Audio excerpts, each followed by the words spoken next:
नमस्कार दोस्तों, आप सभी का पुनः स्वागत है हमारे YouTube channel think smart study पर। दोस्तों, हिंदी व्याकरण से संबंधित अपनी कक्षाएं चल रही थी और उसमें जो अपना प्रकरण चल रहा था वो था संधि। ठीक है दोस्तों, संधि प्रकरण में अपन ने जो पढ़ लिया था, इसके जो तीन भेद थे, तीनों भेद में से जो पहला भेद था स्वर संधि। स्वर संधि अपनी पूर्ण हो चुकी थी और उसके बाद जो अपन अध्ययन कर रहे थे वो कर रहे थे व्यंजन संधि के बारे में। देखिए दोस्तों, व्यंजन संधि में जो नियम थे उन नियमों के बारे में अपन चर्चा कर रहे थे, उनके बारे में अपन जान रहे थे।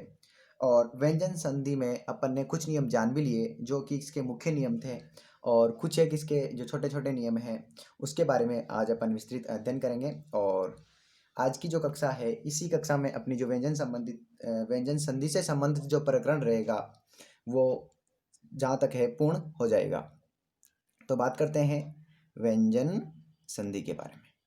जैसा कि आप सब लोगों को ज्ञात है कि व्यंजन संधि की जो परिभाषा है वो अपन पहले भी बात कर चुके हैं परिभाषा के बारे में, और मैं बताना चाहूँगा व्यंजन वर्णों के साथ जब कोई मेल करवाया जाता है और उसके बाद जो कोई विकार उत्पन्न होता है उसी विकार को क्या कहेंगे, व्यंजन संधि कहेंगे।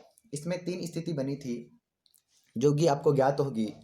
पहली थी स्वर वर्णों का व्यंजन वर्णों के साथ यदि मेल करवाया जाता है और उसके बाद कोई विकार उत्पन्न होता है तो वो भी व्यंजन संधि के अंतर्गत ही आएगा। या फिर व्यंजन वर्ण के साथ या मेल करवाया जाता है तो उसके बाद जो विकार उत्पन्न होगा वो भी व्यंजन संधि के अंतर्गत ही आएगा। उसके बाद बात करें व्यंजन वर्ण का स्वर वर्ण के साथ मेल करवाया जाता है तो उसके बाद की जो स्थिति है या ये भी किसके अंतर्गत जाएगा, ये भी जाएगा व्यंजन संधि के अंतर्गत। ये अपन बात कर चुके थे। और जो व्यंजन संधि से संबंधित जो अपने नियम चल रहे थे उसमें 5 नियमों के बारे में अपन पढ़ चुके थे और पांचों ही इसके मुख्य नियम माने जा सकते हैं। उसके बाद का जो नियम है उसके बारे में अपन चर्चा करते हैं। बाकी 4 नियम अपन पढ़ चुके हैं और जो 5वां नियम पढ़ेंगे आज अपन, नियम नंबर 5।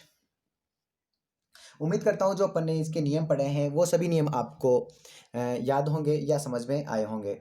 ठीक है दोस्तों, जो इसका नियम है, आगे के नियम की अपन बात करें तो ये कि वही पूर्व पद का अंतिम वर्ण कौन सा हो, ई या उ।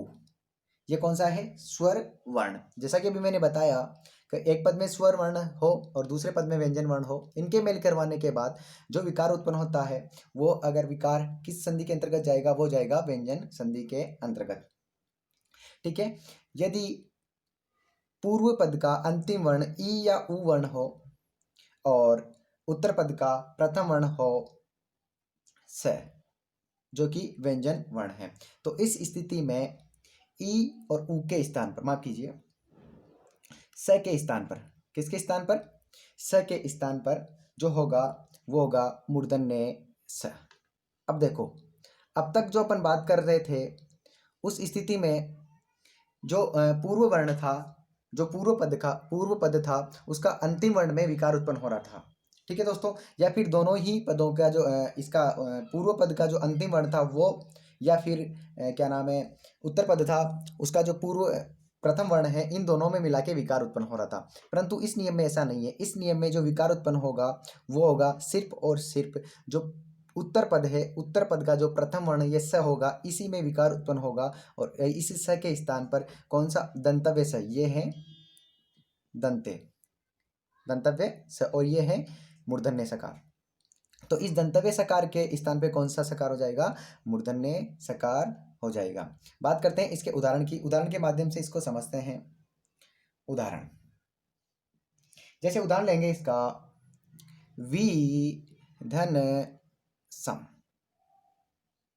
ठीक है, तो वही वाली बात हुई कि पूर्व पद या प्रथम पद का अंतिम वर्ण कौन सा है, ई है। कौन सा है, ई वर्ण। जैसे बोलो व में है ई वर्ण।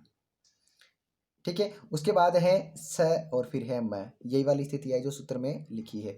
यदि ई या उ वर्ण के बाद स वर्ण आता है तो स के स्थान पर कौन सा स हो जाएगा, मूर्धन्य स हो जाएगा। तो ई है, ई के बाद स है, तो इसमें परिवर्तन आएगा या विकार होगा, वो होगा इसका स वर्ण। ठीक है दोस्तों, और इसको संयुक्त करके लिखेंगे तो क्या हो जाएगा, व में ई वापस जोड़ा तो छोटा ई वी, और स के स्थान पे कर दिया अपन ने स, मूर्धन्य स, और हो गया विषम। इस प्रकार विषम में क्या संधि हुई या कौन सी संधि हुई दोस्तों, विषम में हुई व्यंजन संधि। उम्मीद करता हूँ ये आपको समझ में आया होगा। एक और उदाहरण के माध्यम से अपन इसको समझने का प्रयास करते हैं। ठीक है दोस्तों, उदाहरण नंबर 2 लेते हैं। कई बार आ चुका है ये, अभिधन सेक, वही वाली बात है। ई है, ई के बाद स है, तो इस स के स्थान पे कौन सा स हो जाएगा, मूर्धन्य स हो जाएगा, और संयुक्त करके लिखेंगे तो अभिषेक। इस प्रकार अभिषेक में कौन सी संधि हुई, अभिषेक में हुई दोस्तों व्यंजन संधि। ठीक है दोस्तों, इसके बाद बात करें ई से संबंधित अपन ने उदाहरण ले लिए हैं। अब लेते हैं ऊ से संबंधित उदाहरण।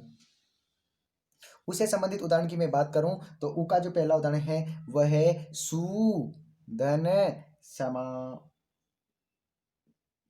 वही बात, ई या ऊ वर्ण के बाद स, तो ऊ वर्ण है, ऊ के बाद क्या है, स है, तो इस स के स्थान पे कौन सा स हो जाएगा, मूर्धन्य स हो जाएगा, और इसको संयुक्त करके लिखेंगे तो सुषमा। जैसा कि आपको ज्ञात होगा कि सुषमा स्वराज जो कि अपने पूर्व विदेश मंत्री रही थी, जो प्रधानमंत्री नरेंद्र मोदी का जो पूर्व कार्यकाल था उस कार्यकाल में, और हाल ही में इनका निधन हो चुका है। तो उस प्रकार सुषमा में कौन सी संधि है, सुषमा में है व्यंजन संधि, और अपने कौन से नियम से, ये 5वें नियम के आधार पर। उसी प्रकार सु धन स्मिता, वही इस स के स्थान पर क्या हो जाएगा, मूर्धन्य स हो जाएगा। क्यों, क्योंकि पूर्व पद है उसका अंतिम वर्ण कौन सा है, ऊ है, और ऊ के बाद स आता है तो वो स किस में बदल जाता है, दंते स मूर्धन्य स में परिवर्तित हो जाएगा। इस प्रकार सु, और ये सब इसमें हो गया सुस्मिता। इस प्रकार सुस्मिता में भी कौन सी संधि हुई दोस्तों, सुस्मिता में भी हुई व्यंजन संधि। ठीक है दोस्तों, ये एक छोटा सा नियम था जो उम्मीद करता हूँ आपके समझ में आया होगा। लेकिन कुछ एक उदाहरण होते हैं जिसमें ये नियम नहीं लगता है और उनको अपवाद स्वरूप माना जाता है, तो उसकी अपन चर्चा कर लेते हैं। जैसे 2 उदाहरण हैं, एक है अनुसरण, अनुधन शरण, परंतु इस नियम के आधार पर क्या होना चाहिए, ऊ वर्ण है, ऊ के बाद स है, तो स को किस में चेंज कर देंगे, स को बदल देंगे मूर्धन्य स में, दंते स को। लेकिन ये नहीं बदला जाएगा, और उसका जो सही रूप होगा वो होगा अनुसरण।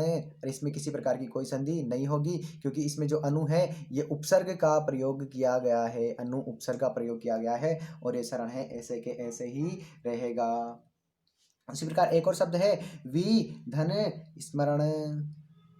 इसमें भी क्या होगा दोस्तों, यहाँ स के स्थान पर स होना चाहिए, कौन सा स, मूर्धन्य स, परंतु यहाँ मूर्धन्य स नहीं होगा, और ये होगा विस्मरण, ऐसे कैसे ही होगा। इस प्रकार जो सही रूप होगा इन दोनों में ये होगा, इनको अपन अपवाद बोल सकते हैं। कौन से नियम के, नियम नंबर 5 के अपवाद। इसका आप स्क्रीनशॉट ले लीजिए ताकि आपको समझने में आसानी रहे। ठीक है दोस्तों, इसी प्रकार अपना नियम नंबर 5 है जो कंप्लीट हो गया है। उसके बाद अपन आगे के नियम की बात करते हैं, नियम नंबर 6। अब जो अपना नियम नंबर 6 है वो है नियम नंबर 6। बात करें वही, पहले जो अपन स्थितियां थी वो पहले थी जो पूर्व पद है उसमें विकार उत्पन्न हो रहा था, लेकिन अब जो स्थितियां हैं इन सब में अधिकांश जगह अपने क्या होगा कि उत्तर पद का जो वर्ण है उनमें विकार उत्पन्न होगा। ठीक है, अब अपन बात करते हैं नियम नंबर 7 की। तो मूर्धन्य सकार की बात करें तो मूर्धन्य सकार हो कब, पूर्व पद का अंतिम वर्ण कौन सा हो, मूर्धन्य सकार, और उसके बाद त या फिर थ वर्ण, ये 2 ही वर्ण याद रखने हैं। त या फिर थ वर्ण होता है तो उस स्थिति में इस त के स्थान पर और थ के स्थान पर क्या होगा, विकार उत्पन्न होगा, जिसमें त के स्थान पे होगा ट वर्ण आदेश हो जाएगा, और थ के स्थान पे हो जाएगा ठ वर्ण आदेश। ठीक है दोस्तों, अब इसको अपन उदाहरण के माध्यम से समझने का प्रयास करते हैं। इसको मैं साइड में लिख देता हूँ। त के स्थान पे होगा, देखो इससे लिख देता हूँ, त के स्थान पे जो होगा वो होगा ट वर्ण, और जो थ के स्थान पे होगा वो होगा ठ वर्ण। ठीक है दोस्तों, ठीक है। अब अपन उदाहरण से इसको समझने का प्रयास करते हैं। उदाहरण देखिए दोस्तों, इसमें उदाहरण लेते हैं वो हा आकृष धन त। ठीक है दोस्तों, अब बात करें आकृष धन त, तो वही हुआ स वर्ण है, स के बाद में कौन सा वर्ण है, त है, तो त के स्थान पे क्या हो जाएगा, ठ वर्ण आदेश हो जाएगा। इसीलिए आकृष, ये त पूरा है दोस्तों। ठीक है, तो आकृष स, यहाँ से स वर्ण लिया, यहाँ से त लिया, यहाँ बचा क्या, अ बच गया पूरा, इसलिए त के स्थान पे कर देंगे ट। ठीक है दोस्तों, आगे जोड़ा आ कृष, ऐसे कैसे लिख दिया, और जो त था त के स्थान पे ट करा और ट में अ मिलाया, पूरा हो गया। तो इस प्रकार आकृष्ट, ये आधा स है दोस्तों, ये मूर्धन्य स है जो आधा है। इसी प्रकार आकृष्ट में कौन सी संधि हुई, आकृष्ट में हुई दोस्तों व्यंजन संधि। उम्मीद करता हूँ ये जो है उदाहरण के द्वारा आपको ये नियम समझ में आया होगा। और इसका उदाहरण के द्वारा उदाहरण लेते हैं, जैसे हाँ थ का लेते हैं, शस धन थ। ठीक है दोस्तों, ससी धन थ, अर्थात ये स आया है मूर्धन्य स के बाद था आया है, थ वर्ण के स्थान पे कौन सा हो जाएगा, ठ वर्ण हो जाएगा। इसी प्रकार श, आधा श, और थ के स्थान पे क्या कर दिया अपन ने, ठ वर्ण कर दिया, इसीलिए क्या हो गया षष्ठ। और षष्ठ में कौन सी संधि हुई दोस्तों, इसमें हुई व्यंजन संधि। उम्मीद करता हूँ ये आपको समझ में आया होगा। इसी प्रकार नियम नंबर 6 भी अपना कंप्लीट होता है। ये छोटे छोटे नियम हैं, जो मेन या मुख्य नियम थे वो अपन कल की क्लास तक पढ़ चुके हैं, और ये छोटे छोटे नियम हैं जिनके बारे में भी आपको ज्ञात होना चाहिए। एक बार आप इसका भी स्क्रीनशॉट ले सकते हैं। ठीक है दोस्तों, उसके बाद है नियम नंबर 7, जो कि बहुत ही इंपॉर्टेंट माना जा सकता है या कहा जा सकता है, क्योंकि इसमें अधिकांश विद्यार्थी कंफ्यूज रहता है। नियम नंबर 7 की मैं बात करूं, अब इस नियम को ध्यान से समझिएगा दोस्तों। ठीक है, नियम नंबर 7 है कि यदि ई वर्ण, ई स्वर वर्ण, ई री, ध्यान से सुनना दोस्तों, र और मूर्धन्य स के बाद न वर्ण।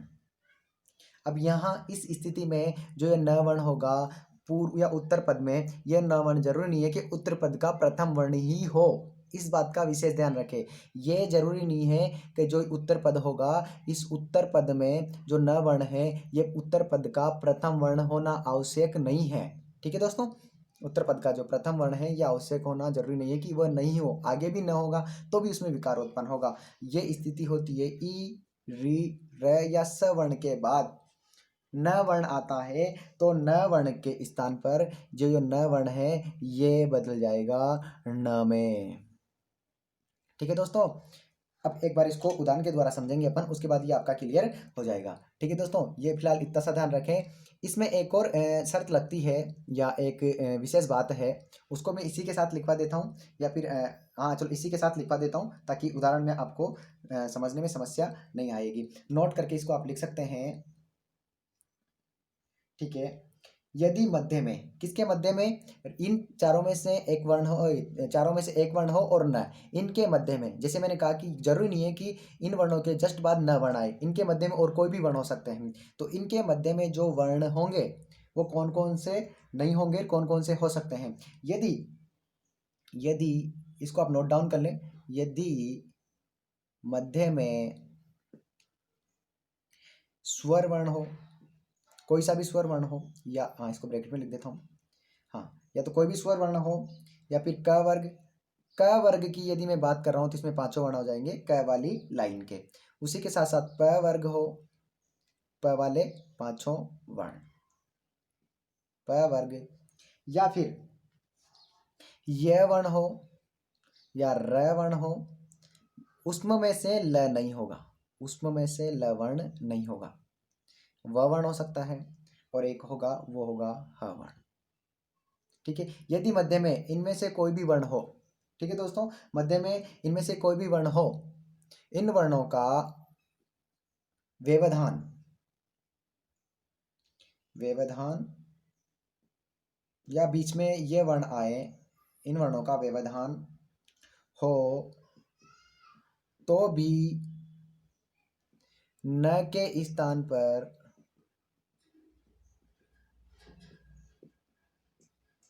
न वर्ण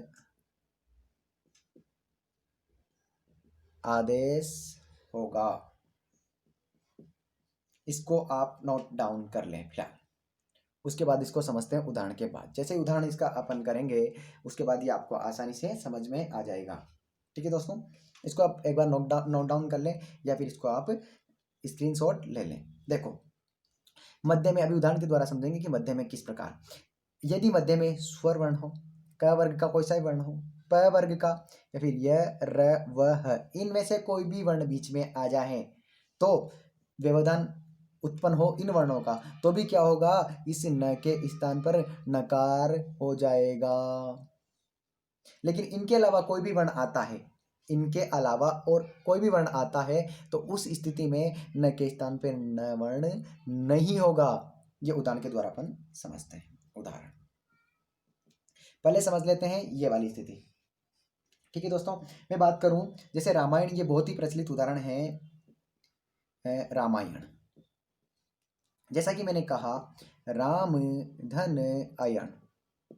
अब देखो यहाँ न, मैंने बात की किसी र वर्ण के बाद, देखो यहाँ र वर्ण के बाद अगर न आता है, देखिए यहाँ र वर्ण है, ये जस्ट पहले वाला वर्ण नहीं है, या मैंने कहा कि न मतलब जस्ट र के बाद न होना जरूरी नहीं है, कहीं भी हो सकता है न वर्ण। लेकिन इन दोनों वर्णों के बीच में, जैसे न और र वर्ण, जैसे र के बाद न है तो इन दोनों के बीच व्यवधान, अगर ये वर्ण जो मैंने बताया स्वर वर्ण हो, क वर्ग प वर्ग य र व ह, इनमें से कोई वर्ण होता है तो क्या होगा, न के स्थान पे न होगा। अगर इनमें से और कोई वर्ण आ गया, इनके अलावा कोई और वर्ण आ गया तो फिर न के स्थान पे न नहीं होगा। ये है विशेष बात इसकी। ठीक है, तो रामायण में बात करें, यहाँ की बात करें तो यहाँ हो गई दीर्घ संधि। ठीक है दोस्तों, यहाँ हो रही है दीर्घ संधि, परंतु यहाँ की बात करें या र के बाद, ठीक है, मैंने कहा था कौन सा, अगर स्वर वर्ण हो तो देखो र, इसके बाद है आ, ठीक है, म, इसके बाद है अ, ठीक है, यह आ गया, उसके बाद है यम है अ, और फिर है न। अब देखिए दोस्तों, न र वर्ण और न वर्ण के बीच में, ठीक है, यही कहा गया था न के बाद अभी है, यह अधूरा रहेगा। इनके मध्य में अगर इनका व्यवधान हो, किन किन का, कोई भी स्वर, सब स्वर है, स्वर है, स्वर वर्ण है, इनका व्यवधान उचित होगा, कोई दिक्कत नहीं होगी इनके व्यवधान में। ठीक है, ये अगर आते हैं तो इसका व्यवधान नहीं होगा, न के स्थान पर नहीं होगा। और साथ में क वर्ग, ठीक है, प वर्ग तो प म है, प वर्ग में है, ये वर्ण आ गया, ये है, इसीलिए अगर इनमें से कोई भी वर्ण बीच में आ रहा है तो भी क्या होगा, न के स्थान पे न वर्ण हो जाएगा। उसी प्रकार इसमें रामायण में न के स्थान पे कौन सा वर्ण हो गया दोस्तों, यहाँ न वर्ण हो गया। ठीक है, उम्मीद करता हूं ये समझ में आया होगा। एक उदाहरण लेते हैं, जैसे मैं बात करूं परिधनणय, माफ कीजिए, ये तो इसी का उदाहरण हो जाएगा। हाँ, एक लेता हूं मैं, नी धन सेचन। अब देखिए दोस्तों, इससे पूर्व अपन ने जो उदाहरण पढ़ा था, ई या उ वर्ण के बाद स वर्ण आता है तो इस स वर्ण के स्थान पर मूर्धन्य स हो जाएगा। ठीक है, तो यहाँ मूर्धन्य स हो जाएगा।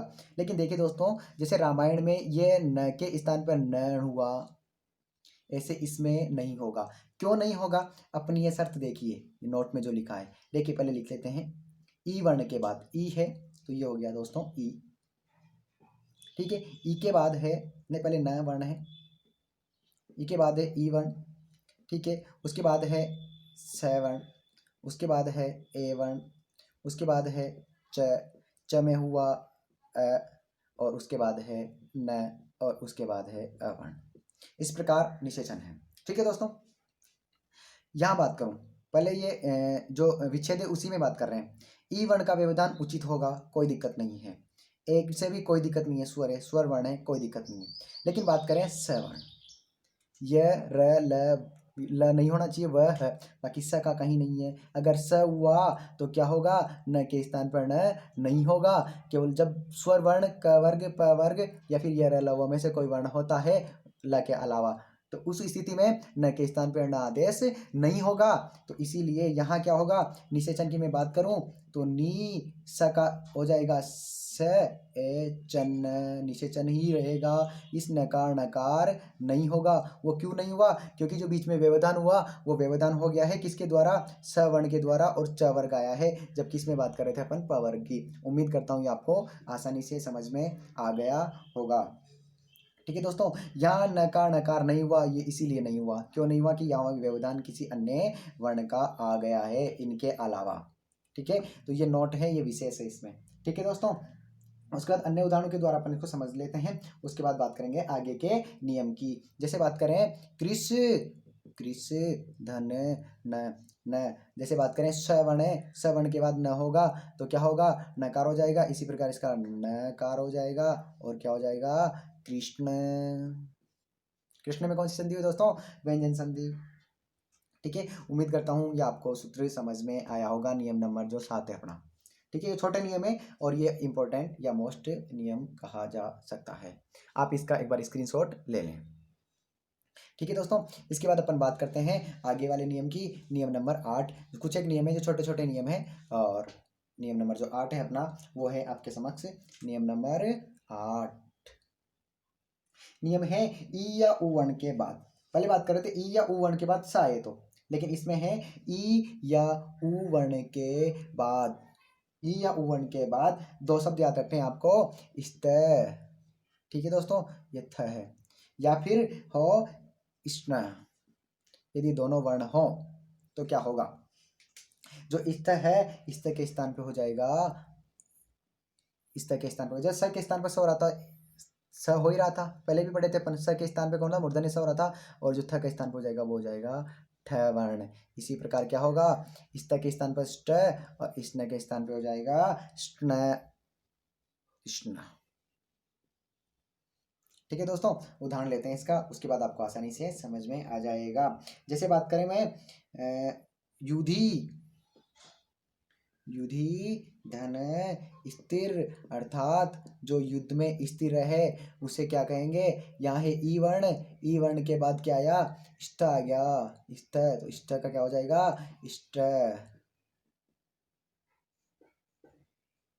ष्ट, तो क्या हो गया, उसी प्रकार यु धी, और ये जैसा था युधिष्ठिर, युधिष्ठिर। इस प्रकार युधिष्ठिर में कौन सी संधि हुई दोस्तों, युधिष्ठिर में हुई कौन सी संधि, व्यंजन संधि। अब इसने का एक अपन उदाहरण लेते हैं, जैसे बात करूं, हाँ, नी धन स्तूर, वही स्ता हुआ तो इस तरीके से इष्ट हो जाएगा, और वो हो गया निष्ठुर। इस प्रकार निष्ठुर में कौन सी संधि हुई दोस्तों, निष्ठुर में हुई व्यंजन संधि। उसके बाद आगे एक और उदाहरण लेते हैं। ठीक है, उसके बाद आगे के नियम की अपन बात करेंगे, वह है प्रतिधन स्थापना। अब देखिए दोस्तों, इससे पूर्व का नियम अपन ने पढ़ा, यह कहा न के स्थान पर नकार नहीं होगा, इसमें भी क्यों नहीं होगा, देखिए होने में तो है यहाँ ई वर्ण, ई वर्ण के बाद, लेकिन यहाँ व्यवधान हो गया स का, यहाँ व्यवधान हो गया थ का, प का कोई दिक्कत नहीं है, थ और स का व्यवधान हो गया, और त वर्ण का व्यवधान होगा, इसीलिए न के स्थान पर न नहीं होगा। और बात करें इस का तो इष्ट हो जाएगा, और तो इसका हो जाएगा प्रतिष्ठापना, यहाँ नकार नहीं होगा क्योंकि यहाँ व्यवधान आ गया है। ठीक है दोस्तों, उम्मीद करता हूँ आपको नियम नंबर 8 भी समझ में आया होगा। इसमें सिर्फ दो ही शब्द आपको याद रखने हैं, इस तरह के स्थान हो जाएगा स्ट, और इसने का स्थान होगा स्टना। ठीक है दोस्तों, अपन बात करते हैं नियम नंबर 9 की। ये जो आज अपन नियम पढ़ रहे हैं, ये बहुत ही छोटे नियम है, मुख्य नियम थे जिनकी चर्चा अपन कल की कक्षा में कर चुके हैं। ये नियम भी एग्जाम की दृष्टि से महत्वपूर्ण है, परंतु ये क्या है, छोटे नियम है। अब एक ये नियम नंबर 9, ये थोड़ा इंपॉर्टेंट कहा जा सकता है, और ये व्यंजन संधि का अपना जो है अंतिम नियम होगा। ठीक है, इसके साथ ही अपनी जो है ये संधि कंप्लीट हो जाएगी, और इसके बाद भी अगर कोई स्थिति बनेगी इस प्रकार की, तो मैं आप लोगों के समक्ष उसको जल्दी ही लेके आऊँगा। देखिए दोस्तों, नियम नंबर 9, इस नियम को अपन ने नाम दिया है आगम नियम, क्योंकि इस नियम में कहीं ना कहीं किसी न किसी वर्ण का क्या होता है, आगमन होता है, इसीलिए इस नियम को अपन ने नाम दिया है आगम नियम। बात करते हैं इसकी पहली स्थिति की, यदि जो पूर्व वर्ण है या पूर्व पद होगा उसमें कोई स्वर वर्ण हो, और उसके जो उत्तर पद हो, उत्तर पद में 6 वर्ण हो। ठीक है दोस्तों, तो यहाँ पे जो आगमन होगा वो होगा च का आगमन हो जाएगा, च वर्ण का आगमन होगा। ठीक है दोस्तों, पहली स्थिति ये है, इसको ध्यान रखें, और दूसरी जो स्थिति है इसमें वो बनेगी, यदि सम वर्ण, एक तो हो सम, उपसर्ग कह सकते हैं, एक कह सकते हैं परी उपसर्ग। ये दो ही आपको जो पूर्व पद में ध्यान रखना है। पूर्व पद में क्या हो, या तो सम हो या फिर परी हो, और इनके बाद चार पांच वर्ण ऐसे हैं जो, अब माफ कीजिए, पांच शब्द हैं, वो है कृत, कार, कृत, कार, कृति, कृत, कार, कृति, करण, और है कर्ता। बस आपको यही ध्यान रखना है, क्या क्या, कृत्य, कार, कृति, करण और कर्ता, ये पांच शब्द ध्यान रखने हैं। यदि सम वर्ण के बाद, ये सम पद के बाद कृत्य, कार, कृति, करण या कर्ता इनमें से कोई एक हो, तो उस स्थिति में क्या होगा, उस स्थिति में किसका आगमन होगा, इस स्थिति में होगा स का आगमन, स वर्ण का आगमन होगा। ठीक है दोस्तों। और इसी स्थिति में जैसे कृत हो, या फिर कार हो, या फिर कृति हो, या फिर करण हो, या फिर कृता हो, इस स्थिति में परी वाली स्थिति की बात करें तो इस स्थिति में होगा मूर्धन्य स का आगमन, या होगा दंते स बोलेंगे इसको। ठीक है दोस्तों, ये हो गया अपन अपने क्या बोलते हैं जो नियम हो गया, और इसको अपन समझने का प्रयास करते हैं उदाहरणों के द्वारा। इसको बोला अपन ने आगम नियम नाम दिया, और वो दिया कि यदि स्वर वर्ण के बाद छ वर्ण होता है तो च वर्ण का क्या होगा, आगम होगा। ठीक है, च वर्ण चल के आ जाएगा। स वर्ण के बाद कृत हो, कार हो, कृति हो, करण हो या कृता हो, तो उस स्थिति में किसका आगमन होगा, स, मूर्धन्य स वर्ण का आगमन होगा। और परी के बाद यदि कृत, कार, कृति, करण या फिर कृता शब्द आए, पद आए, तो उस स्थिति में स का आगमन हो जाएगा। पहली स्थिति का अपन उदाहरण द्वारा समझते हैं पहली स्थिति को। ठीक है दोस्तों, पहली स्थिति की बात करूं, जैसे लेते हैं एक उदाहरण है वी धन छेद। देखिए दोस्तों, स्वर वर्ण है ई, व या ई। ठीक है, ई के बाद छ वर्ण हुआ, ऐसे कैसे लिखी, यदि ई के बाद क्या हो, किसी भी स्वर के बाद छ वर्ण आता है तो च का आगमन हो जाता है, तो इनके बीच में कौन सा वर्ण आ जाएगा, च का आगमन हो जाएगा। इसी प्रकार वह में ई मिलाया संयुक्त करके लिखा तो वी, च का आगमन हो गया च, छ में ए मिला तो छेद। इस प्रकार अपन संधि विच्छेद कई बार से बोलते हुए आ रहे हैं, तो जब विच्छेद की बात करें तो विच्छेद में इस प्रकार कौन सी संधि हो गई, व्यंजन संधि हो गई, और अपने किस नियम के आधार पर हुई, वो नियम लगा आगम नियम। एक और उदाहरण लेते हैं इसका। ठीक है दोस्तों, नियम नंबर उदाहरण नंबर एक, और एक और उदाहरण ले लेते हैं। जैसे बात करें, हाँ, माफ कीजिए, आ धन छन्न, ये वाला उदाहरण लेते हैं। वही वाली बात, स्वर के बाद छ वर्ण है तो क्या हो गया, च का आगमन हो जाएगा और हो गया आछन्न।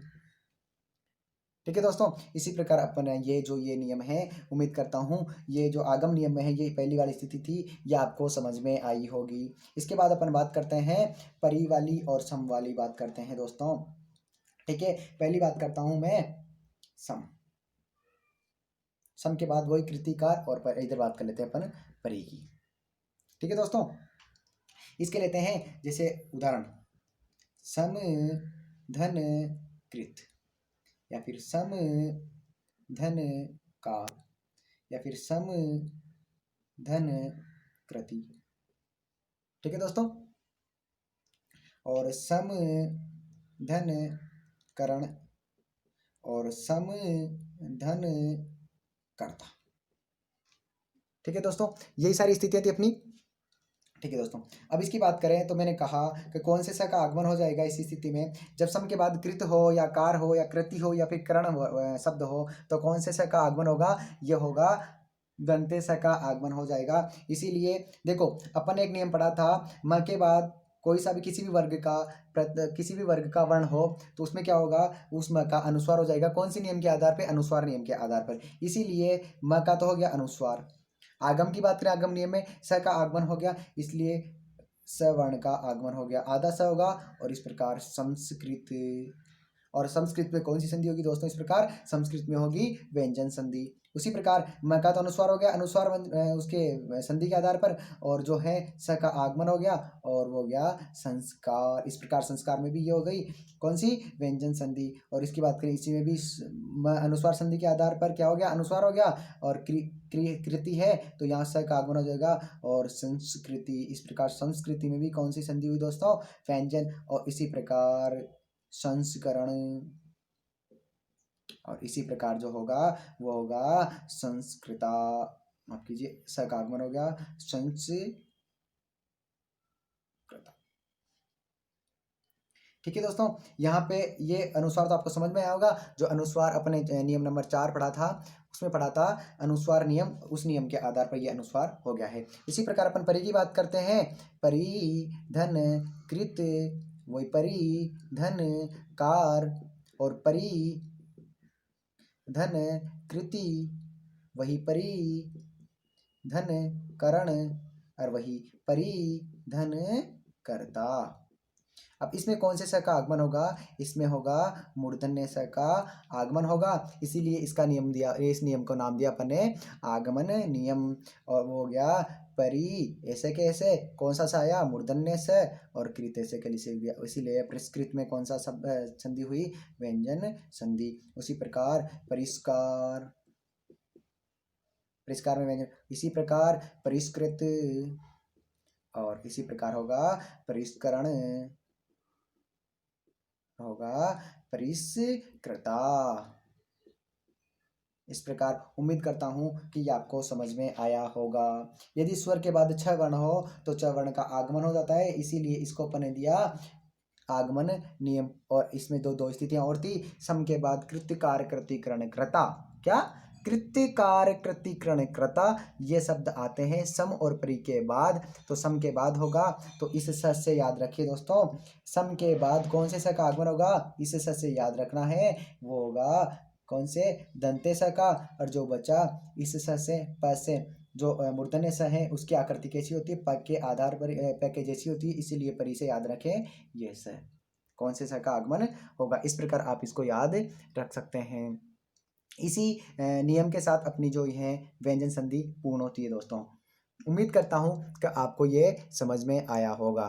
ठीक है दोस्तों, अब इजाज़त दीजिए आने वाली कक्षा तक। और जो अपनी आने वाली कक्षा होगी वो होगी जो अपनी जो तीसरा और अंतिम जो पार्ट बचा है संधि का, वो है विसर्ग संधि। उसी से संबंधित अपने आगे वाली कक्षा होने वाली है। तब तक के लिए धन्यवाद दोस्तों। जय श्री कृष्णा।